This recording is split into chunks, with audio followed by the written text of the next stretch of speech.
Right. So, operating system అనంటే let us సే అదొక platform అనమాట. సో, అదొక ప్లాట్‌ఫార్మ్. సో, దాని మీద ఏంటంటే మీరు విండోస్ ఉందనుకోండి. సో, విండోస్‌లో దానికి సంబంధించిన ఆర్కిటెక్చర్స్‌తో మన సాఫ్ట్‌వేర్స్ అన్నీ కూడా రన్ అవుతూ ఉంటాయి.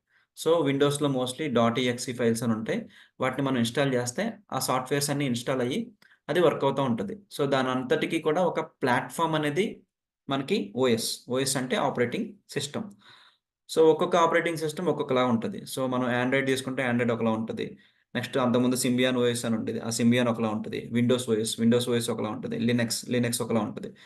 సో, ఒక్కొక్కటి కూడా ఒక ప్లాట్‌ఫార్మ్ అనమాట. ఆ ప్లాట్‌ఫార్మ్ అంటే సింపుల్‌గా చెప్పాలంటే some set of things. Okay. So, let us say ఇప్పుడు నేను విండోస్ సిస్టమ్‌లో ఉన్నాను. సో, విండోస్ సిస్టమ్‌లో ఉన్నాను కాబట్టి నేను నా సిస్టమ్ ఇన్ఫర్మేషన్‌ని గెట్ చేసుకోవాలని అనుకుంటున్నాను. ఓకే. సో, నా సిస్టమ్ ఇన్ఫర్మేషన్‌ని గెట్ చేసుకోవాలని అనుకుంటే నా సిస్టమ్